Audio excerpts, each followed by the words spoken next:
கர்த்தர் சொல்லாமல் செய்யாதீங்க. கர்த்தர் சொல்லாமல் செஞ்சு பயங்கர கிராண்டாக செஞ்சு எண்ட் ஆஃப் த டே முடிக்கும் போது பார்த்தீங்கன்னா bank loan, credit card loan, எல்லா லோனும் இருக்கு.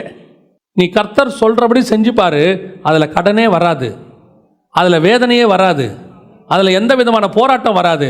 அதில் ஒரு மகிமை இருக்கும், ஒரு ப்ரெசன்ஸ் இருக்கும். கர்த்தர் சொன்னால் செய்யணும், அவ்வளோதான். கர்த்தர் உன்னை வச்சு பேழையை கட்டணுன்னா உன்னை வச்சு கர்த்தர் பேழையை தான் கட்டுவார்.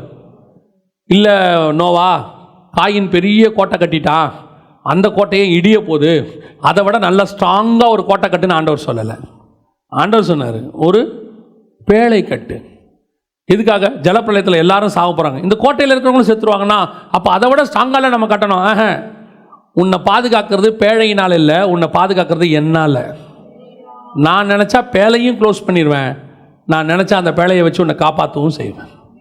இன்றைக்கி நம்முடைய ஃபோக்கஸ் அந்த ஆடு மாடுகள் மேலே போயிடுச்சு, பலி மேலே போயிடுச்சு.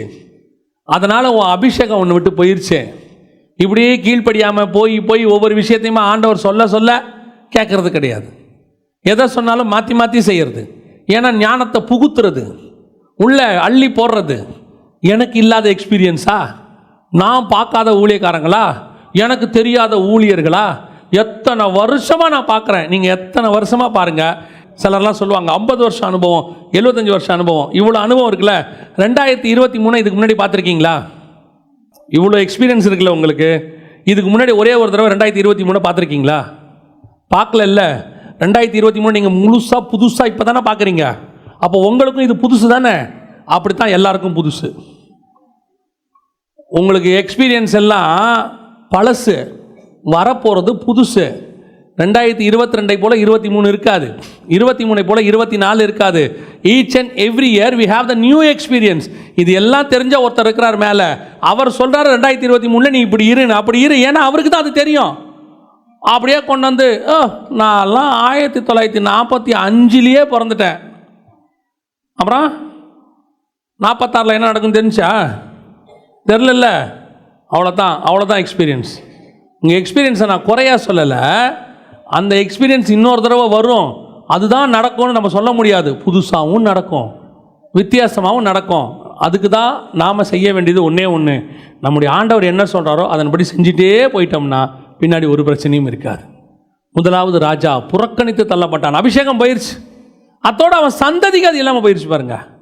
அவன் சந்ததிக்கே இல்லாமல் போயிடுச்சு. யோனத்தானுக்கு இல்லை, யாருக்கும் இல்லை. பென்யமீன் கோத்திரத்துக்கு அதுக்கப்புறம் எது வரல? ராஜ்யபாரம் வரல. காரணம், கர்த்தருடைய வார்த்தையை பார்க்கலும் ஞானம். கர்த்தருக்கே இவங்க சொல்கிறது இல்லை, ஆண்டவரே இது இருந்தால் உங்களுக்கு யூஸ் ஆகுமே. பல நேரங்களில் நீ கர்த்தருக்கு ஆலோசனை கொடுக்காத, உங்களுடைய எக்ஸ்பீரியன்ஸ் எல்லாம் வச்சுக்கோங்க. அது குறைவானது அல்ல, அது மலிவானது அல்ல. ஆனால் கர்த்தருக்கு தேவையில்லை. கர்த்தர்கிட்ட சொல்கிறத செய்யறதுக்கு ஒரு ஆள் தான் ஆண்டவருக்கு வேணும். அப்படி செஞ்சினா உன் அபிஷேகம் கடைசி வரைக்கும் உன் தலை மேலே இருக்கும். எப்போ நீ உன் ஆலோசனையை இன்ஜினியரிங் மூளை, டாக்டர் மூளை, ஐஏஎஸ் மூளை, ஐபிஎஸ் மூளை, ஆண்டவர் சொல்கிறார் எல்லாத்தையும் ஓரமாக வச்சுக்கோ. அது உனக்கு வேணும்னா யூஸ் பண்ணிக்கோ, எனக்கு வேணாம். எனக்கு வேணும்னா நான் யூஸ் பண்ணிக்கிறேன். அதை நான் சொல்கிறத செய்யக்கூடிய ஒரு மனுஷன் தான் எனக்கு வேணும். அல்லேலூயா. சவுல் புறக்கணித்து தள்ளப்பட்டான், அபிஷேகம் போச்சு, ராஜ்யபாரம் போச்சு. 2வது ராஜா வந்தா பாருங்க, தாவீது. ஆனால் இவனுக்கும் அதே மாதிரி ஒரு சிச்சுவேஷன் வந்துச்சு. வாசிங்க 2 சாமுவேலின் புஸ்தகம் 12ஆம் அதிகாரம் 7வது வசனம் வாசிங்க. நான் உன்னை இஸ்ரவேலின் ராஜாவாக அபிஷேகம் பண்ணி உன்னை சவுலின் கைக்கு தப்புவித்து, நல்ல கவனிங்க, நான் தான் உன்னை அபிஷேகம் பண்ணேன். இப்போ இவர் ஒரு தவறு பண்ணிட்டார், ஒரு கான்செப்ட் நடந்துருச்சு.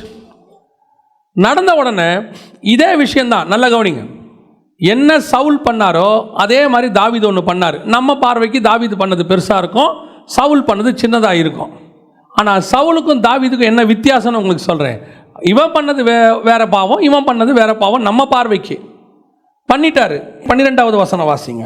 நீ ஒளிப்பிடத்தில் அதை செய்தாய், நானும் இந்த காரியத்தை இஸ்ரவேலர் எல்லாருக்கும் முன்பாகவும் சூரியனுக்கு முன்பாகவும் செய்விப்பேன் என்றார் என்று சொன்னான். சவுலுக்கு கொடுத்த தண்டனை மாதிரியே இவனுக்கு என்ன பண்ணியாச்சு? தண்டனையும் கொடுத்தாச்சு. ஆனால் வசனத்தின்படி பார்த்தீங்கன்னா ராஜ்யபாரம் நிலை நிற்குங்கிறார் கர்த்தர். உன் ராஜ்யபாரம் என்ன செய்யும்? நிலை நிற்கும். ஏன் திடீர்னு இவனுக்கு மட்டும்? கர்த்தர் பாரபட்சம் உள்ளவரா? கர்த்தர் இவனுக்கு ஒரு நியாயம் அவனுக்கு ஒரு நியாயமா? அவர் நீதியுள்ள நியாயாதிபதி. அவர்கிட்ட எந்த விதமான ஏற்றத்தாழ்வுமே கிடையாது. எல்லாருக்கும் ஒரே அளவின்படி தான் அளப்பார். ஆனால் ஏன் இவனை அபிஷேகம் பண்ணவர் புறக்கணித்து தள்ளினேன்ட்டாரு? ஆனால் இவனை சொல்லும் போது சொல்லிட்டாரு, இல்லை இல்லை உன் ராஜ்யபாரம் என்ன செய்யும்? பின்னாடி சொல்கிறார், நான் தான் சொல்கிறாதானே அந்த வார்த்தையை, உன்னுடைய வீட்டை கட்டப்படுவார், திருப்பி உன் ராஜ்யபாரம் நிலை நிற்கும், உனக்கு நான் திருப்பி தருவேன்னு ஆண்டவர் சொல்லிட்டார். எப்படி இது நடக்குது? ஏன் இவனுக்கு மட்டும் இப்படி ஒரு ஸ்பெஷல் கிரேஸு? அப்படின்னா ஸ்பெஷல் கிரேஸ் இல்லை, இவனுக்கும் அபிஷேகம் போச்சு, இவனுக்கும் அபிஷேகம் போயிடுச்சு. ஆனால் சவுல்கிட்ட இருந்த சுபாவம் என்ன தெரியுமா? அவன் மேலே இருந்த அபிஷேகம் போனதை பற்றி அவனுக்கு கவலையே கிடையாது. அவனை பொறுத்த வரைக்கும் ஜனங்களுக்கு முன்னாடி நான் எப்படி இருக்கணும்? ராஜாவாக இருக்கணும், கௌரவமாக இருக்கணும். கர்த்தருக்கு முன்பாக அவனுக்கு என்ன பிரச்சனையே கிடையாது. நீங்கள் பாருங்கள், பின்னாடி சவுல் போய் கேட்பாரு.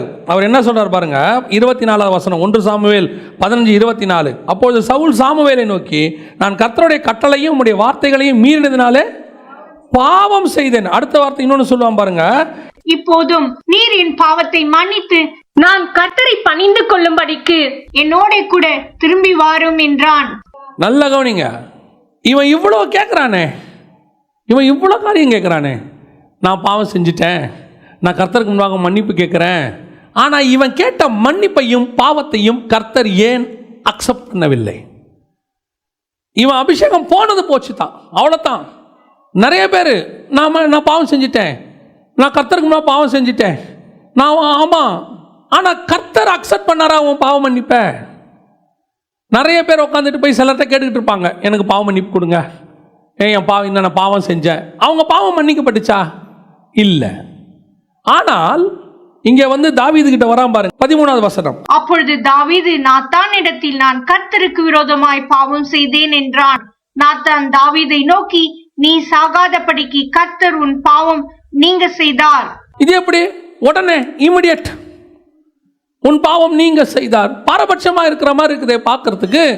அவன் அபிஷேகம் போயிருச்சே, இவன் அபிஷேகம் போலையே, இவன் ராஜ்யபாரத்தை கர்த்தர் எடுக்கலையே. என்ன காரணம் அப்படின்னு பார்த்தீங்கன்னா, கரெக்டாக 14வது வசனக்கும் 15வது வசனத்துக்கும் நடுவில் ஒரு மிக முக்கியமான சம்பவம் நடக்குது. 14வது வசனத்தில் கர்த்தர் தண்டனை கொடுத்துட்டாரு. ஆனாலும் இந்த காரியத்தில் கர்த்தருடைய சத்துருக்கள் தூஷிக்க நீ காரணமாக இருந்தபடியால் உனக்கு பிறந்த பிள்ளை நிச்சயமாக சாகும் என்று சொல்லி நாத்தான் தன் வீட்டுக்கு போய்விட்டான். அடுத்து, அப்பொழுது கர்த்தர் உரியாவின் மணி தாவீதுக்கு பெற்ற ஆண் பிள்ளை. இது ரெண்டுத்துக்கு நடுவில் இன்னொன்று நடக்குதுங்க, மிக முக்கியமாக ஒன்று நடக்குது. 51ஆம் சங்கீதம் அது ரெண்டுத்துக்கு நடுவில் தான் வருது. 14வது வசனத்துக்கும் 15வது வசனத்துக்கும் நடுவில் 51ஆம் சங்கீதம் வந்துருச்சு. 51வது சங்கீதத்தினுடைய தலைப்பை வாசிங்க பார்ப்போம். பத்சேபாலிடத்தில் தாவீது பாவத்திற்குட்பட்ட பின்பு நாத்தான் தீர்க்கதரிசி அவனிடத்தில் வந்து அவன் பாவத்தை உணர்த்தின போது பாடி ராகத் தலைவனுக்கு ஒப்புவிக்கப்பட்ட தாவீதின் சங்கீதம். 14வது வசனத்துக்கு அப்புறம் அவன் உட்காந்து ஒரு பாட்டு பாடி இருக்கிறான். 15வது வசனத்தில் தண்டனை கிடச்சிருச்சு. ஆனால் 14வது வசனத்துக்கும் 15வது வசனத்துக்கு நடுவில் தேவனுக்கும் தாவீதுக்கும் நடுவில் ஒரு பெரிய கான்வர்சேஷன் நடக்குது. 51ஆம் சங்கீதத்தில் இருக்குது. அதில் மிக முக்கியமாக தாவீது திருப்பி திருப்பி கேட்கறது, உன் அபிஷேகத்தை என்னை விட்டு எடுத்துடாதீங்க, உங்கள் அபிஷேகத்தை என்னை விட்டு எடுத்துடாதீங்க, உங்கள் பரிசுத்தாவியை என்னை விட்டு எடுத்துடாதீங்க. 3 இடத்துல தாவீது கேட்குறான். 51ஆம் சங்கீதத்தில் 10வது வசனம் வாசிங்க பார்ப்போம். சுத்த இருதயத்தை என்னில் சிருஷ்டியும் நிலைவரமான ஆவியை என் உள்ளத்தில். நிலைவரமான ஆவினா என்ன? உறுதியான ஆவி. எனக்கு ஒரு ஆசிலேஷன் மைண்ட் இருக்கு ஆண்டவரே, இன்னைக்கு நான் இப்படி இருக்கேன், நாளைக்கு நான் மாறிடுறேன், நான் இன்னைக்கு ஸ்ட்ராங்காக இருக்கேன், நாளைக்கு வீக் ஆயிடுறேன், இன்னைக்கு பாவம் செய்யக்கூடாதுன்னு நினைக்கிறேன், இன்னொரு நாள் பாவம் செஞ்சிடுறேன், இன்னைக்கு பலமாக இருக்கிறேன், இன்னைக்கு பலவீனமாக இருக்கிறேன், ஒரு நாள் ஸ்ட்ராங்காக இருக்கிறேன், ஒரு நாள் வீக்காக இருக்கிறேன். ஒத்துக்கொள்றா பாருங்க, தன் பாவத்தை, தன்னுடைய நிலை, தன்னுடைய ஆவிக்குரிய நிலையை அப்படியே நம்ம ஒப்படைக்கிறேன் ஆண்டவர்கிட்ட. ஆண்டவரே, நான் இன்னைக்கு உங்ககிட்ட கேட்டுடலாம், என்னை மன்னிச்சிருங்கன்னு சொல்லிடலாம். சவுல் போய் கேட்குறான், என்னை மன்னிச்சிருங்க ஆண்டவரே, என் பாவத்தை மன்னியும், கர்த்தருக்கு முன்பாக மன்னிப்பு கேட்குறேன். ஆனால் சவுல் கேட்ட மன்னிப்பு வாயில் வந்த மன்னிப்பு, அவன் உணர்ந்து கேட்கல அந்த சிச்சுவேஷனுக்கு, அங்கே உடனே இமிடியேட்டா. ஆனால் சவுல் சாமுவேல் இடத்துல கேட்குறான், ஆனால் தாவீது சாமுவேல் இடத்துல கேட்கல, நாத்தான் இடத்துல கேட்கல, கர்த்தர் இடத்துல போய் கேட்குறான். இதுதான் உன் அபிஷேகத்தை காப்பாற்றுற வேலை, இன்னைக்கு மனுஷனுக்கு முன்பாக நீ திருப்பி ஒரு பாவம் செஞ்சுட்டு மனுஷனுக்கு முன்பாக வந்து நிற்கும் போது, ஐயோ நான் அதே மாதிரி நிற்கணும், யாரும் என் பாவத்தை கண்டுபிடிச்சிடக்கூடாது, நான் அதே மாதிரி ஊழியக்காரனா நிற்கணும், அதே மாதிரி கணவனா நிற்கணும், மனைவியா நிற்கணும், அதே மாதிரி நான் ஆஃபீஸில் நிற்கணும், என் பாவம் கண்டுபிடிக்க முடியாது. நீ வெளியரங்கமாக செய்கிற எல்லா கான்செப்டும் ஓகே தான், கர்த்தரோட கூட போய் உள்ள ஒப்புரவானியா? நிஜமா சொல்றது தாவீது சொல்றது. அவன் வேற ஒன்றும் கேட்கல, ஆண்டவரே நான் வீக்காக இருக்கேன், எனக்கு ஒரு ஆசிலேஷன் மைண்ட் இருக்கு, நான் நிலவரமாய் ஒரு இடத்துல இருக்க மாட்டேங்கிறேன், இன்னைக்கு கேட்குற மன்னிப்பு, இன்னொரு நாள் விழுந்துடுறேன், என்னை மாற்றுங்கன்றான். அதனால தான் அவன் அபிஷேக தைலம் பத்திரமாய் பாதுகாக்கப்பட்டது. கர்த்தர் பார்க்குறாரு, உண்மையாக கேட்குறான்டா. நீ 4 பேருக்கு முன்னாடி பெருமைக்கு கேட்குறதையும் கதவை சாத்திக்கிட்டு கர்த்தர்கிட்ட போய் கேட்குறத கர்த்தர் பார்த்துக்கிட்டு இருக்கிறார். கர்த்தருக்கு தெரியும், கர்த்தர் அறிஞ்சிருக்கிறாரு நீ எவ்வளோ உண்மையாக கேட்குறங்கிறத. அடுத்து வாசிங்க, 11வது வசனம் வாசிங்க. உமது சமூகத்தை விட்டு என்னை தள்ளாமலும் உமது பரிசுத்த ஆவியை என்னிலிருந்து எடுத்துக் கொள்ளாமலும் இரும். பரிசுத்த ஆவி போவாரா போக மாட்டாரா? போவாரா போக மாட்டாரா? போவார். ஆவியானவர் நம்ம விட்டு போகிறதுக்கு என்ன இருக்கு? வாய்ப்பு இருக்கு. அதனால தான் அவன் கேட்குறான், நீர் என்னை விட்டு ராஜ்யபாரத்தை நீர் தள்ளாமறியோ தள்ளுறீரோ அதெல்லாம் தெரியாது, அபிஷேகத்தை தள்ளிடாதீங்க, அதுதான் முக்கியம். ஏன்? நான் ஆடு மேய்க்கிறவனாக இருந்து என்னை ராஜாவாக்குனீரு, ஆனால் அந்த காலத்தில் என் மேலே இருக்கிற அந்த பரிசுத்த ஆவி தான் எனக்கு முக்கியம். இந்த ராஜ்யபாரங்கிறது நடுவில் வந்தது, ஆனால் எனக்கு தேவை என்ன தெரியுமா? அந்த பரிசுத்த ஆவியினுடைய அபிஷேகம். இன்றைக்கி நாம் நடுவில் வந்த போஸ்டிங், நடுவில் வந்த காரியத்துக்கு கொடுக்குற இம்பார்ட்டன்ஸை எதுக்கு கொடுக்கறதில்ல? பரிசுத்த ஆவிக்கு கொடுக்கறதில்ல. உங்களுக்குள்ள எத்தனை பேருக்குள்ளேயாவது பரிசுத்த ஆவியானவர் இருக்கிறாருங்கிற கான்ஃபிடென்ட் இருக்கா? பரிசுத்த ஆவியானவர் உங்களை விட்டு கொஞ்சம் துக்கப்பட்டால் கூட உங்களுக்கு அது தெரியும். அது உங்களுக்கு தெரியுமா? நல்லா ஆவியில் நிறைஞ்சு தேவனோடு கூட வாழ்ந்துகிட்டே இருந்தீங்கன்னா, ஒரு சின்ன வார்த்தை நீங்கள் ஏதாவது பேசிட்டீங்கன்னா உங்களுக்குள்ள ஒரு துக்கம் ஒன்று வரும், உங்களுக்குள்ள ஒரு வேதனை ஒன்று வரும். சே, இப்படி பேசிட்டோமே. உனக்கு அந்த உணர்வே இல்லாமல் திருப்பி திருப்பி நீ பேசிக்கிட்டே இருக்கிறேன்னா உனக்குள்ள ஆவியாக கிடையாது, ஆனால் நீ நினச்சிக்கிற பரிசுத்த ஆவி எனக்கு இருக்காரு. அந்நிய பாஷை வாயில் தானாக வரும், ப்ராக்டிஸில் வரும். அந்நிய பாஷையை வச்சுக்கிட்டு பரிசுத்த ஆவியானவர் இருக்கிறாருங்கிறத என்ன பண்ண முடியாது? டிசைட் பண்ண முடியாது. கன்ஃபர்மேஷன் கிடையாது. பரிசுத்த ஆவி உனக்குள்ளே இருக்கிறாரா இல்லையாங்கிறது உன் உணர்வுக்கு தெரியும், உள்ளான மனுஷனுக்கு தெரியும். அடுத்த வசனம் இருக்கு பாருங்க, அது வாசிங்க, 12 வாசிங்க. உமது இரட்சணியத்தின் சந்தோஷத்தை திரும்பவும் எனக்கு தந்து உற்சாகமான ஆவி என்னை தாங்கும்படி செய்யும். இதெல்லாம் நியூ டெஸ்ட்மெண்ட் எக்ஸ்பீரியன்ஸு. ரட்சிப்பின் சந்தோஷம் இருக்கு இல்லைங்களா, இதெல்லாம் நியூ டெஸ்ட்மெண்ட் எக்ஸ்பீரியன்ஸ். புதிய ஏற்பாட்டில் தான் என்ன வந்துச்சு? ரட்சிப்பின் அனுபவம் வருது. உலகத்தின் பாவத்தை சுமந்து தீர்க்கிற தேவாட்டுக்குட்டி வந்த பிறகு தான் ரட்சிக்கப்பட்டாங்க. அந்த ரட்சிப்பின் அனுபவத்தினுடைய சந்தோஷம் யாருக்கு இருந்திருக்கு? தாவீதுக்கு இருந்திருக்கு. அதனால் அவனுக்குள்ளே இருந்துச்சா? என்ன இருந்துச்சா தெரியுமா? ஒரு உற்சாகத்தின் ஆவி. ஆவியானவர் உனக்குள்ளே இருந்தார்னா ஸ்பிரிச்சுவலி நீ அவ்வளோ சந்தோஷமாக இருப்பீங்க. ஒரு சந்தோஷம் இருக்கும். உங்களை சுற்றி யார் என்ன பேசினாலும், நான் சொல்லுவேன், அனுபவத்தில் சொல்லுவேன், உங்களை சுற்றி யார் வேணால் என்ன வேணால் பேசட்டும், ஆனால் ஆவியானவர் உனக்குள்ளே இருந்துட்டாருன்னு வச்சுக்கேன், அந்த துக்கத்தெல்லாம் தூக்கி போட்டு உன்னை சந்தோஷமாக ஜாலியாக வச்சுருவார் ஆவியானவர். அவர் நடத்துவார். அதுதான் ஆவியானவர் உனக்குள்ளே இருக்கிறது.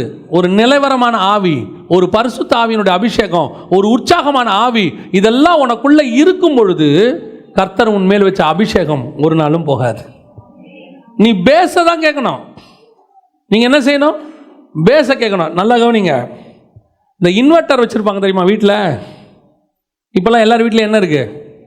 இன்வெர்ட்டர் இருக்குது. இன்வெர்ட்டர் கரண்ட் போச்சுன்னா யூஸ் ஆகும்.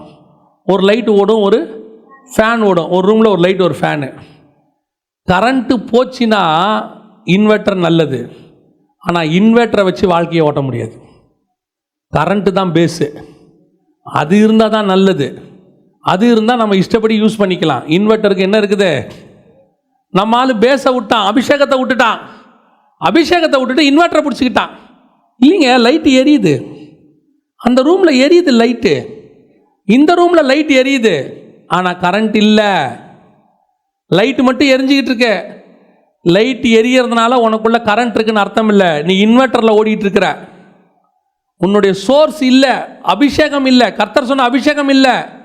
ஏற்கனவே கொஞ்சம் எக்ஸ்பீரியன்ஸு, பேசின வார்த்தைகள், அப்புறம் நீ தியானிச்ச தியானம் பழசுலாம் இருக்கும்ல டைரியில், அதெல்லாம் தூசி தட்டி எடுத்து கொண்டு வந்து உட்கார வச்சுக்கிட்டு நீ என்ன கரண்ட் இருக்கிற மாதிரி காட்டிட்டு இருக்கிற. வெளியிருந்து பார்க்குறவங்களுக்கு என்ன தெரியுமா தெரியும்? அவங்க வீட்டில் கரண்ட் இருக்குதுங்க. அப்புறமா ஒருத்தன் கண்டுபிடிப்பான், அது கரண்ட்டில் ஓடல. கொஞ்ச நாள் கழிச்சு கண்டுபிடிப்பான், அது இன்வெர்டர் வந்த புதுசில் நமக்கு தெரியாது இன்வெர்டர் இருக்குதுன்னு.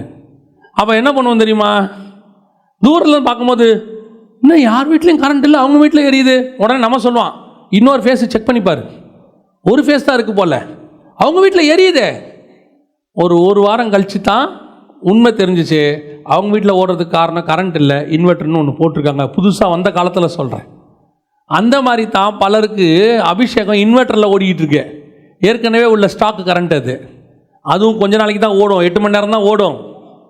அதை வச்சுக்கிட்டு உலகத்தார் வேணால் உன்னை நம்பலாம். உனக்கு தெரியணும் நான் எதில் ஓடிக்கிட்டு இருக்கிறேன், இன்வெர்டரில் ஓடிக்கிட்டு இருக்கேன். எனக்குள்ளே என்ன இல்லை, கரண்ட் இல்லை. நிறைய பேருக்கு கரண்ட் இல்லைன்னே தெரில, அபிஷேகம் இல்லைன்னே தெரில. அந்த அபிஷேகம் போன உடனே தாவீது கண்டுபிடிச்சிட்டான், ஐயையோ மிஸ்டேக் வந்துருச்சு. என்ன, ராஜ்யபாரத்தை தள்ளினாருன்னு சொன்ன உடனே சவுலுக்கு அபிஷேகம் போனது தெரியல. 38 வருஷம் ராஜாவாக உட்காந்துருக்கான். ஆனால் யாருக்கு தெரியுது தெரியுமா? தாவீதுக்கு அடுத்த நிமிஷம் தெரியுது. 14வது வசனத்தில் அவன் சொல்லிட்டு வீட்டுக்கு போகிறான். 15வது வசனத்துக்குள்ளே இவன் ஓடிட்டான் தேவ சமூகத்துக்கு. ஆண்டவரே பரிசுத்த ஆவியை எடுத்துறாதீங்க, உற்சாகமான ஆவியை எனக்குள்ளே வைங்க, நிலவரமான ஆவியை கொடுத்துருங்க. அதுக்கு அப்புறம் தான் மற்ற விஷயமெல்லாம். கர்த்தர் பார்த்தாரு, இங்கே தப்பு செய்யாதவன் எவனுமே கிடையாது. இங்கே தப்பு செஞ்சவங்க தான் எல்லாரும். Everybody have the second chance. ஆனால் அந்த செகண்ட் சான்ஸுக்கு நீ எழும்புறியான்னு தான் கர்த்தர் உன்னை பார்க்குறாரு. நீ திருப்பி ஏஞ்சி நிற்கிறியா? விழுந்ததை நான் பார்க்கல, திருப்பி எழுந்திருக்கிறியா?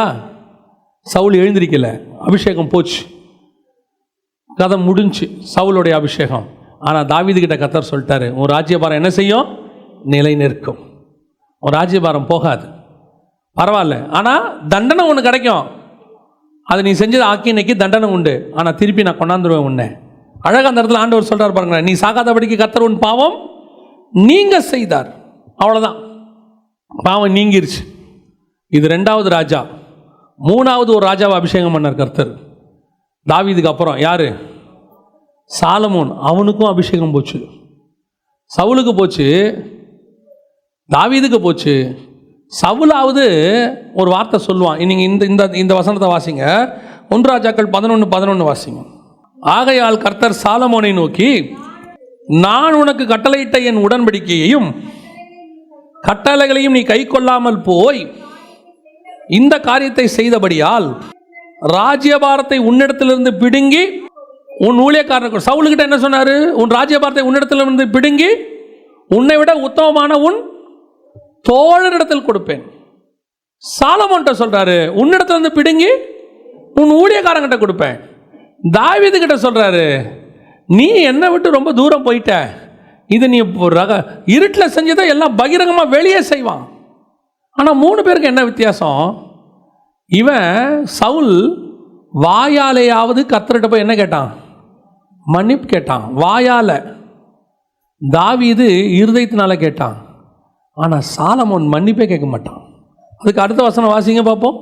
ஆகிலும் உன் தகப்பனாகிய தாவீது நிமித்தம் நான் அதை உன் நாட்களிலே செய்வதில்லை, உன் குமாரனுடைய கை நின்று அதை பிடுங்குவேன். இவன் ஒண்ணுமே பேசல பாருங்களேன். எவ்வளவு ஞானம், எவ்வளவு பெரிய ஞானவான் இவன். நியாயமா இவனுக்குத்தான் சவுலை விட தாவீதை விட கர்த்தரை பத்தின ஞானம் ஜாஸ்தி. கர்த்தரை பத்தின ஞானம் யாருக்கு ஜாஸ்தி? சாலமோனுக்கு தான் ஜாஸ்தி. கர்த்தரை அறிகிற அறிவு யாருக்கு அதிகமாக இருந்துச்சு? சாலமோனுக்கு இருக்கு. நீதிமொழிகளை கர்த்தரை பற்றி எழுதுறான், பிரசங்கில எழுதுறான், உன்னத பாட்டு தேவனுடைய உன்னதமான அன்பை குறித்து எழுதுறான். இவ்வளவு ஞானம் இருக்கிற சாலமோனுக்கு அபிஷேகம் போகுது, ராஜ்யபாரத்தை பிடுங்குறாரு. அதை பற்றின ஒரு கவலை இல்லை பாருங்க அவனுக்கு. ஒரே ஒரு கவலை இல்லை. ஒரு வார்த்தை கூட திருப்பி கேட்க மாட்டான் பாருங்க. அவனாவது வாயாலேயாவது மன்னிப்பு கேட்டான். சவுலு, தாவீது தன் நீர்நிலைத்தை ஊத்துறான் போய் 1% கூட அவன் இழக்கவே இல்லை. எல்லாத்தையும் திருப்பி கெயின் பண்ணி கொண்டான்ட்டான். அதெல்லாம் தாவீதினுடைய உச்சமான சக்சஸ், உச்சமான சக்சஸ். ஆனால் சாலமோன் இவ்வளவு சொல்றாரு, எடுத்துருவேன், மொத்தம் போய் பிடுங்கிடுவேன், உன் ஊழியக்காரன் வேலைக்காரங்கிட்ட கொண்டு போய் கொடுத்துருவேன், உன் சொத்தை எடுத்து யார்கிட்ட கொடுப்பேன்? வேலைக்காரங்கிட்ட கொடுப்பேன், எல்லாம் சொல்றாரு. பதறி போய் கேட்டதாகவோ அல்லது ஒரு வாயால் மன்னிப்பு கேட்டதாகவோ எதுவுமே இருக்காது. இதுதான் தன் அபிஷேகத்தை அசட்டை பண்ணுகிற கூட்டம். தன் மேல இருக்கிற அபிஷேகத்தை என்ன பண்ணுது? அசட்டை பண்றது. கர்த்தர் போறாரு, உனக்கு இல்லைங்கிறாரு, மன துக்கம் வந்துடும். அபிஷேகம் போச்சுன்னா என்ன வந்துடும்? யோசிச்சு பாருங்க. எலெக்ஷனில் தோத்துட்டாங்கன்னு நியூஸ் வரும்போதே எதிர்கட்சி தலைவருக்கு எப்படி ஆயிடுது? ஒரு வேதனை வந்துடுது. அவர் முகமே எப்படி ஆயிடுச்சு? மாறிடுது. அப்படியே டிவியில் பேசும்போது, எலெக்ஷனில் பேசும்போது உற்சாகமாக பேசுகிறவர் தோத்த பிறகு எப்படி பேசுகிறாரு? அந்த உற்சாகத்தில் பேச மாட்டார். ஆட்டோமேட்டிக்காக அவர் என்ன ஆயிடுது? திருப்பி 5 வருஷம் கழிச்சு கிடைக்க வாய்ப்பு இருக்குது. இன்னொரு எலெக்ஷன் வரும். ஆனால் சாலமோனுக்கு வரவே வராது. முடிஞ்சு போச்சு, எல்லாம் ஓவர், ஃபினிஷ்ட். ராஜ்யபாரம் க்ளோஸ்டுன்ட்டார் ஆண்டவர். ஆனால் ஒரு துக்கம் இல்லை, ஒரு வேதனை இல்லை, கத்தட்ட போய் மன்னிப்பு கேட்கல, அழுவல, கதறல, எங்கேயுமே அது வந்து என்னவாகலை? ரிஜிஸ்டர் ஆகலை. அப்படியே அவன் வாழ்க்கை முடிஞ்சு போச்சு. இன்னைக்கு ஒரு கூட்டம் இப்படி ஒன்று இருக்கு. அபிஷேகத்தை தொலைச்சிட்டு உட்காந்துருக்க கூட்டம் சபைக்குள்ள. கர்த்தர் தூரம் தள்ளிட்டாரு, கர்த்தர் விலகி அவனை விட்டு போயிட்டாரு. ஆனால் அவங்களுக்கு என்ன செய்யாது? தெரியாது. பாருங்க, கர்த்தர் கூப்பிட்டு 12 பேரை அப்போஸ்தலனா அபிஷேகம் பண்ணுறார்.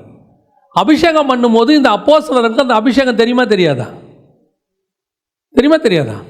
நல்லா தெரியும். அந்த அபிஷேகம் எப்படி? நல்லா தெரியும். அப்போஸ்தலராக கூப்பிடுறாரு, கூப்பிட்டு அபிஷேகம் பண்ணி அவங்ககிட்ட அதிகாரங்களை கொடுத்து போய் பிசாசை துரத்த சொல்றாரு, எல்லாம் சொல்றாரு. இப்போ வந்து உட்காந்துருக்கிற 12 பேரில் ஒருத்தனுக்குள்ள இருந்து பிசாசு உள்ள போகுது. சாத்தான் அவனுக்குள் புகுந்தான். அப்பனா அதுக்கு முன்னாடி இருந்த அபிஷேகம் என்ன பண்ணியிருக்கணும்? போயிருக்கணும். அபிஷேகம்னா நான் சொல்றது கர்த்தர் கொடுத்த அந்த வல்லமைக்கான ஒரு அத்தாரிட்டி. அந்த அத்தாரிட்டி அவனை விட்டு என்ன செஞ்சிருக்கணும்? அது அத்தாரிட்டி போனதும் தெரியல, பிசாசு உள்ள வந்ததும் அவனுக்கு தெரியல. இன்னைக்கு இப்படி ஒரு கூட்டம் சபைக்குள்ள உட்காந்துருக்கு. அபிஷேகம் போனதும் தெரியல, கர்த்தர் கொடுத்த வல்லமை போனது தெரியல, கர்த்தர் கொடுத்த வார்த்தை போனது தெரியல. சில நேரங்களில் ஆவியானவர் உங்களுக்குள்ள இருக்கும்போது இந்த வார்த்தைகளுக்குள்ள இருக்கிற வெளிப்பாடுகளை கொடுப்பார். ஒரு சிலருக்கு அது அந்த அனுபவம் இருக்கும். படிக்கும் போதே வார்த்தைகள் என்ன கொடுப்பாரு? வெளிப்பாடுகளை கொடுத்து அதை கனெக்ட் பண்ணி ஒன்னோட ஒன்று ஆவியானவர் பேசுறத வந்து அது ஒரு அழகான ஹெவன்லி எக்ஸ்பீரியன்ஸ். அப்படி பேசினவங்களுக்கு ஒரு நாள் சாதாரணமாக இந்த ரெவலேஷன் இல்லாமல் பேசும்போது இருதயத்தில் துக்கம் வந்துடும், ஒரு விதமான வேதனை வந்துடும். ஏதோ ஒன்று குறையுதே, ஏதோ ஒன்று குறையுதே, ஏதோ ஒரு ப்ராப்ளம் இருக்கு. நான் பேசுகிறேன், ஆனால் எனக்குள்ளது என்ன வரல? அந்த ரெவலேஷன் ஸ்பிரிட் வேலை செய்யல. இதெல்லாம் அழகாக கண்டுபிடிப்பாங்க, அழகாக கண்டுபிடிப்பாங்க. அது யாருக்கு தெரியும் தெரியுமா? அந்த ஸ்பிரிட்ல மூவ் பண்ணுறவங்களுக்கு நல்லா தெரியும், நல்லா தெரியும். சில நேரத்தில் அம்மாவோ மனைவியோ சமைச்சிட்டாங்கன்னா திடீர்னு கொண்டு வந்து ஒரு ரசத்தை வைப்பாங்க. கணவன் அப்படி ரசம் ஊற்றி பிசையும் போதே கேட்பாரு, இது நீ வைக்கலையோ? அது வைக்கும் போதே கேட்பாப்புல. சிலர்லாம் அம்மா செஞ்சதை அப்படி ஊற்றுற வாசனையிலே கேட்பான், இது யாரும்மா வச்சதும்மா? ஏன்? அவங்களும் மிளகாத்தூள் தான் போட்டாங்க, இவங்களும் மிளகாத்தூள் தான் போட்டாங்க, எல்லா பொருளும் ஒன்றா தான் போட்டுச்சு, எந்த மாற்று கருத்தும் இல்லை. ஆனால் இவங்க கைப்பக்குவத்துக்குன்னு ஒரு வாசனை இருக்கு, அதுக்குன்னு ஒரு டேஸ்ட் இருக்கு. அதை கரெக்டாக கண்டுபிடிக்கிறவன் தான் என்ன செய்வான்? ரெகுலராக சாப்பிட்றவன் அதை என்ன செஞ்சிருவான்? கரெக்டாக கண்டுபிடிச்சிருவான். அவன் கேட்பான், இது நீ வச்சது இல்லையே. ஆமாம். எப்படி கண்டுபிடிச்ச? நீ வச்சது எனக்கு தெரியாதா? நான் எப்பவும் சொல்வேன், பைபிளில் வந்து எனக்கு ரொம்ப பிடிச்ச கணவன் மனைவி யாருன்னு கேட்டிங்கன்னா ஈசாக்கும் ரெபேக்கால் தான். நான் எப்பவும் சொல்வேன், அவங்களுடைய லைஃப் ஸ்டைலே வேறு. ஆனால் இன்னை வரைக்கும் எனக்கு புரியாத புதிர் ஒன்று இருக்குது அதில். என்னன்னா, யாக்கோபுக்கு யார் சமைச்சு கொடுத்தது? ரெபேக்கா தானே சமைச்சு கொடுத்தாங்க. கொடுத்து உங்கள் அப்பாட்ட கொண்டு போய் கொடுன்னாங்கல்ல. வாயில் வச்ச உடனே சொல்ல வேணா இது ரெபேக்கால் தானே சொல்லணுமா இல்லையா? நான் கேட்கறது கரெக்ட் தானே? அதாவது வசனம் சொல்லுது, தன் தாயின் சோகம் நீங்கி ஆறுதல் அடைந்தான். அப்படின்னா அவன் எல்லா விதத்திலையும் ரெபேக்கா என்ன பண்ணியிருக்கணும்? அவங்க அம்மாவுக்கு ஈக்குவலாக இவனை என்ன பண்ணியிருக்கணும்? சாட்டிஸ்ஃபை பண்ணியிருக்கணும் இல்லையா? அதில் நம்பர் 1 சாப்பாடு தான். ரெபேக்கா சாட்டிஸ்ஃபை பண்ணுற நம்பர் 1 ஏதோ தான் இருக்கும். ஏன்னா அவங்க அம்மா வந்து இவனை அப்படி தான் சமைச்சு ஊட்டி விட்டுருப்பாங்க, தி பெஸ்ட்டு கொடுத்துருப்பாங்க. ஒரே பிள்ளை, அதுவும் வயசான காலத்தில் பிறந்த பிள்ளை. அப்படி சாப்பாடு கொடுத்த அம்மாவுடைய சாப்பாடையே யார் சாப்பாடு கிராஸ் பண்ணுது? ரெபேக்கா சாப்பாடு கிராஸ் பண்ணுது. அவன் வந்து அவங்க அம்மாவுடைய எண்ணமே இல்லையா, எங்கள் அம்மா என்ன மீன் குழம்பு வச்சாங்க, நீ சூப்பராக வச்சிருக்க, அந்த இடத்துக்கு போயிட்டான். அப்படி போனவன் ரெபேக்கா சமைச்சு அனுப்புகிறாங்க. எதில் வேணால் கண்டுபிடிக்காமல் இருக்கட்டுங்க. தடவி பார்த்தேன் ஏசா, குரல் வேணால் யாக்கோபு குரலாக இருக்குது, நுகர்ந்து பார்த்தா வயல்வெளி வாசனை வருது, இவ்வளோ இருக்குது. ஆனால் சமையல் ரெபேக்கா தான், இதை மாற்றவே முடியாது. ஏன்? கண்ணு தெரியாமல் போட்டோம், நாக்கா செத்து போச்சு. அப்படின்னா என்ன அர்த்தம்? ஒன்று, ரெபேக்கா சாப்பாட்டை அவன் சாப்பிட்டு ரொம்ப நாள் ஆகிருக்கணும், மறந்து போயிருக்கணும். இல்லைன்னா ஈசாக்கோடைய கண்ணு மாதிரி நாக்கும் என்னவாயிருக்கணும், செத்து போச்சு. இன்னைக்கு நிறைய பேருடைய ஆவி செத்து போய் கிடக்கு. உனக்குள்ள கர்த்தர் இருந்து அபிஷேகம் இருந்து ஒரே 1% குறைஞ்சா கூட உனக்கு ஒரு துக்கம் வரணும் உள்ளுக்குள்ள. இன்னைக்கு நிறைய பேர் உட்காந்துருக்கான் சாலமோன் மாதிரி, ஆனால் ஞானம் இருக்கு, பழைய ஞானம் இன்னும் இருக்கு. அவர் சாலமோனுங்க, அந்த பிரதர் பயங்கரமான பிரசங்கியா இருங்க, அந்த சர்ச்சில் பயங்கரமான ஆராதனைங்க. இன்னைக்கு அபிஷேகம் இருக்கா? இப்போ தேவன் அங்கே இருக்காரா? இப்போ ராஜ்யபாரம் இருக்கா? இதுதான் கர்த்தர் கேட்கறதான கேள்வி. இன்னைக்கு நிறைய பேர் அப்படி உட்காந்துருக்கிறாங்க. ஆராய்ந்து பாருங்க, இன்னும் காலம் முடியல பாருங்க. எப்பேற்பட்ட சாலமோன், அவனுக்கு ஈக்குவலாக ஒரு ஆள் கூடவே. சாலமோனுக்கு அப்புறம் ஒரே ஒருத்தர் அந்த ஞானத்தோடு வந்தார்னா இயேசு கிறிஸ்து ஒருத்தர் தான். சாலமோனை பற்றி வசனம் சொல்லுது, அவனுக்கு முன்னாடியும் கிடையாது, அவனுக்கு பின்னாடியும் கிடையாது. அதுலேயும் ஆண்டவர் எப்படி கம்பேர் பண்ணுவார் தெரியுமா? கிழக்கத்திலே புத்திரரின் ஞானத்தை பார்க்கிலும் சாலமோனுடைய ஞானம் அப்படி தி பெஸ்ட். அவனுடைய ஞானம் இப்பேற்பட்ட ஒரு ஆள் எங்கே இல்லாமல் போயிட்டான் தெரியுமா? எபிரேயர் 11:32 வாசிங்க பார்ப்போம். பின்னும் என்ன சொல்லுவேன், எப்தா, பாராக், சிம்சோன், தாவீது, சாமுவேல் என்பவர்களை குறித்தும் தீர்க்கதரிசிகளை குறித்தும் விவரம் சொல்ல வேண்டுமானால் சிம்சோன் கூட லிஸ்ட்ல வந்துட்டாங்க, சாலமோன் இல்லாம போயிட்டாங்க. சிம்சோன் கூட லிஸ்ட்ல வந்துட்டான், செகண்ட் சான்ஸ். தாவீது வந்துட்டார் உள்ள. யோசிச்சு பாருங்க, தாவீது உள்ள வந்துட்டாரு. சவுலும் இல்லை, யாரும் இல்லை, சாலமோனும் இல்லை. இன்னைக்கு இதுதான் அபிஷேகம் இல்லாமல் போச்சு. இன்னைக்கு அபிஷேகம் தொலைஞ்சு போச்சு. போன அபிஷேகத்தை போச்சுன்னு கூட போய் திருப்பி கேட்க கூட எண்ணம் இல்லை. வந்து உக்காடுறது, போகிறது, நல்ல மார்க்கு போடுறது, நல்லா பேசினாங்க, நல்லா பாடினாங்க, சர்ச்சு நல்லா இருக்குது, ஏசி போட்டிருக்குறாங்க. இவன் பேசுகிறதெல்லாம் எதை பற்றி இருக்கும் தெரியுமா? இந்த சாலமோன் மாதிரி ஞானம் இருக்கும், ஆனால் ஸ்பிரிச்சுவல் ஞானம், அபிஷேகம் போச்சுன்னா ஒன்றும் தெரியாது. ஆனால் உலக ஞானத்தில் எப்படி இருக்கும்? பயங்கரமாக இருக்கும். பேச சொன்னால் 1 மணி நேரம் உட்காந்து எல்லாத்தையும் பேசும். ஆனால் கர்த்தர் தூரம் போனது அதுக்கு தெரியவே தெரியாது. அது நினச்சிக்குது 38 வருஷம் ராஜ்யபாரம். சாலமோனும் அதே மாதிரி தான், 40 வருஷம் ராஜ்யபாரம். கர்த்தர் சொல்கிறாரு, உன்னை புறக்கணித்து தள்ளினேன், உன் ராஜ்யபாரம் போச்சு. ஆண்டவர் கேட்குறாரு, உன்னுடைய அபிஷேக தைலம் என்னும் கிரீடம் உன் மேல் இருக்கிறது, அது பத்திரமா வச்சிருக்கிறீங்களா? கர்த்தர் வரும்போது தான் அது உங்களுக்கு அதோடைய மேன்மை தெரியும். இப்போ தெரியாது. அதுதான் உங்களை மீட்கப்படும் நாளுக்கென்று முத்திரை. இந்த அபிஷேகம் இல்லைன்னா நீங்கள் மீட்கப்படவே முடியாது.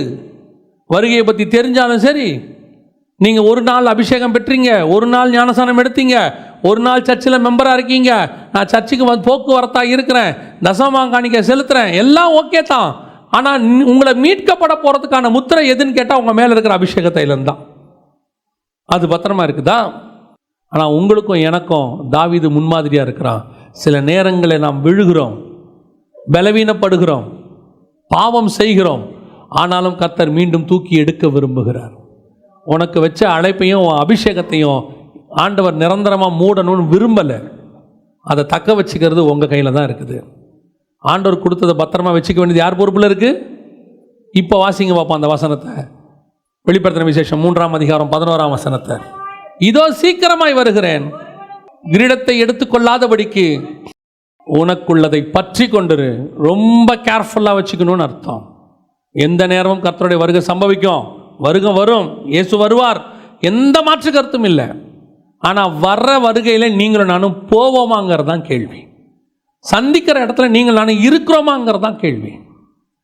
அபிஷேகம் இருக்கான்னு இன்னும் சுய பரிசோதனை பண்ணி பார்த்துக்கொள்ளுங்க, உங்களுக்குள்ள பார்த்துக்கொள்ளுங்க. அதுதான் நம்மை நாமே நிதானித்து அறிந்தோமானால் நாம், ஆமாம், வெறும் அந்நிய பாஷை அடையாளம் அல்ல. திருப்பியும் சொல்கிறேன், அந்நிய பாஷை பேசுறதுனால பரிசுத்த ஆவியானவர் உங்களுக்குள்ளே இருக்கிறாருன்னு அர்த்தம் இல்லை. பரிசுத்த ஆவி போன பிறகும் எக்ஸ்பீரியன்ஸில் அந்நிய பாஷை பேச முடியும். பரிசுத்த ஆவியானவர் உங்களுக்குள்ளே இருக்கிறாருன்னா தாவீது சொன்ன அந்த 3 தான் அடையாளம். 51ஆம் சங்கீதம் 10, 11, 12. ஒன்று நிலவரமான ஆவி, இன்னொன்று உற்சாகமான ஆவி, மூன்றாவது பரிசுத்த ஆவியினுடைய அபிஷேகம். இந்த 3ம் உங்களுக்குள்ளே இருக்கணும். நீ எல்லா அக்கிரமத்தையும் செஞ்சுக்கிட்டு எல்லா சிந்தனையும் வச்சுக்கிட்டு இது 3ம் இருக்குன்னு நினச்சிக்கிட்டீங்கன்னா நீ உன்னை நீயே ஏமாத்திக்கிறேன்னு அர்த்தம். ஒரு காலத்தில் நீ பலவீனப்பட்டது உண்மை, விழுந்ததும் உண்மை, ஒரு வேளை எழுந்திருக்க முடியாமல் கஷ்டப்பட்டதும் உண்மை. இன்னைக்கு ஆண்டவர் மீண்டும் எழுப்ப விரும்புகிறார். விழுந்து போன தாவீதின் கூடாரத்தை கர்த்தர் என்ன செய்ய விரும்புகிறார்? மீண்டும் கட்ட விரும்புகிறார். இந்த அபிஷேகமானது அவர் வர்ற வரைக்கும் உன் தலை மேலே இருக்கணும், அவர் வர்ற அன்னைக்கு இருக்கணும், அவர் வர்ற அந்த நிமிஷம் இருக்கணும். அதை பார்த்து தான் கர்த்தர் உன்னை எண்ணி மேலே கொண்டு போக போகிறார். அல்லேலூயா. நாம் ஜெபிக்க போகிறோம் தேவ சமூகத்தில். எழுந்திரிப்போமா. பரிசுத்த ஆவியானவர் உங்களுக்குள்ளே இருக்கிறாரா? பரிசுத்த ஆவியானவர் உங்களுக்குள்ளே உற்சாகமாக இருக்கிறாரா, துக்கத்தோடு இருக்கிறாரா? தாவீது சொல்றான், உற்சாகமான ஆவி எனக்குள். ஆவியானவர் இருக்கிறாருங்க, முதல்ல இருக்கிறாரா? உங்களுடைய பரிசுத்த ஆவியை என்னை விட்டு எடுத்து விடாமலும் ஆராய்ந்து பாருங்க. ஆவியானவர்கிட்ட கேளுங்க, ஆவியானவரே, வாஞ்சையும் தவணமுள்ள ஆத்துமாக்களை நிரப்புகிறவரே, மாம்சமான யாவர் மேலும் என் ஆவியை ஊற்றுவேன்னு சொன்ன போது எங்கள் மேல் வந்தவரே, பாவத்தை குறித்தும் நீதியை குறித்தும் நியாயத்தீர்ப்பை குறித்தும் கண்டித்து உணர்த்துகிறவரே, எப்போ அந்த உணர்த்துதல் உன்னை விட்டு போகுதோ, நீ பாவம் செய்யும் போது முதல்ல செய்யும் போது உனக்குள்ள ஒரு உணர்த்துதல் வந்துச்சு, அது ஒருவேளை அன்னைக்கு லெவலுக்கு நமக்கு அது சின்ன பாவம் போறே, ஆனால் அதுக்கு நீ ரியாக்ட் பண்ணது ரொம்ப பெருசு. அழுது கதறி சட்டையை கிழிச்சு, ஐயோ ஆண்டவரே, நான் இப்படி ஒரு பாவம் கண்களில் பார்த்துட்டேன், கண்கள் இச்சை வந்துருச்சு, என்னை மன்னிச்சிருங்கப்பா, நீ கதர்ன காலம் உண்டு. ஆனால் இன்னைக்கு துணிகரமா மனசாட்சிக்கு விரோதமா பாவம் பண்ணிட்டு அந்த உணர்வே இல்லாம வந்து நிற்கிற. பரிசுத்த ஆவியானவர் கண்டும் காணாதவரை போல இருக்கிறான்னு நினைச்சுக்காதீங்க. அவர் உனக்குள்ளே துக்கத்தோடு உட்கார்ந்து இருக்கிறாரு. நீ அருவருப்பான காரியங்களை கேட்கும் பொழுது, நீ அருவருப்பான காரியங்களை பேசும்போது, நீ அருவருப்பான காரியங்களை பார்க்கும் பொழுது, நீ சில பரியாசக்காரர் மத்தியில் உட்கார்ந்து அவர்கள் பண்ணுகிறதான காரியங்களை நீ கேட்டுக்கிட்டு உட்கார்ந்து இருக்கும் பொழுது, உனக்கு அந்த நேரத்திலலாம் ஒரு உணர்வு வரணும். அவங்க பேச ஆரம்பிச்ச உடனே உனக்குள்ள இருக்கிற ஆவியானவர் துக்கப்படணும். அந்த இடத்தை விட்டு எந்திரிச்சு போங்கிற சத்தம் உனக்கு கேட்கணும். அப்படி கேட்டாதான் ஆவியானவர் உனக்குள்ள இருக்கிறார். அவங்க பேசுறத நீ என்ஜாய் பண்ணிக்கிட்டு ரசிச்சுக்கிட்டு அவங்களோட கூட நீயும் சரிக்கு சமமா அரட்டை அடிச்சுக்கிட்டு உட்கார்ந்து இருக்கிறேன்னா ஆவியானவர் உன்னை விட்டு தூரமா இருக்கிறார்னு அர்த்தம். அல்லது உனக்குள்ள துக்கத்தோட உட்கார்ந்து இருக்கிறாரு. பல நேரங்களில் உணர்த்தப்பட்டும் உன் மாம்சத்தின் காரியங்களுக்கு முக்கியத்துவம் கொடுத்து உன் ஆவியானவரை வேதனைப்படுத்தி, பல நேரத்தில் ஆவியானவர் உங்ககிட்ட பேசினா கூட கேட்கிற நிலையில நீ இல்லை, ஹெட்போனை போட்டுக்கிட்டு அருவருப்பான காரியங்களை கேட்டுக்கிட்டு இருக்கிற, உள்ளந்து பேசுற ஆவியானவர் சத்தமே உனக்கு கேட்க மாட்டேங்குதே. என்ன தப்பு? எல்லாரும் பார்க்கறது தான் நானும் பார்க்கிறேன். நான் அருவருப்பானதுன்னு சொல்றது ஏதோ போனோகிராஃபியை சொல்லல. ஆவியானவர் அருவருக்கிறது உலகத்துக்கு சரின்னு இருக்கும், அது ஆவியானவர் அருவருக்கிறது, அதான் முக்கியம். பாவத்தை ஆவியானவர் நீ சொல்ற பாவத்தை ஆவியானவர் பேசல, அவர் சொல்ற பாவத்தை பேசிட்டு இருக்கிறாரு. நீ கெட்ட வார்த்தைங்கிறது ஏதோ கெட்ட விஷயம் பேசுறது கெட்ட வார்த்தை இல்ல, அருவருப்பான வார்த்தையை பேசுறது, பக்தி விருத்திக்கு ஏதும் இல்லாம பேசுறது எல்லாமே கெட்ட வார்த்தைன்றார் ஆவியானவர். உன்னை அழைச்சது எதுக்காக தெரியுமா? பரலோக ராஜ்யத்தில் பிதாவுக்கு முன்பாக குமாரனின் சாயலோட உட்கார்ந்துருக்கிறதுக்கு தான் அவன் ஆண்டவர் கூப்பிட்டுருக்கிறார். அந்த பரிசுத்தமான நகரத்துக்குள்ள ஒருவரும் சேரக்கூடாத ஒளியில வாசம் பண்ற பிதாவுக்கு முன்பாக முதற் பேரான குமாரனாகிய இயேசு கிறிஸ்துவின் சாயல்ல நீ உட்கார்ந்துருக்கிறதுக்கு கர்த்தர் கூப்பிட்டார். அந்த சாயல்ல மாத்துறது தான் பரிசுத்த ஆவியானவருடைய வேலை.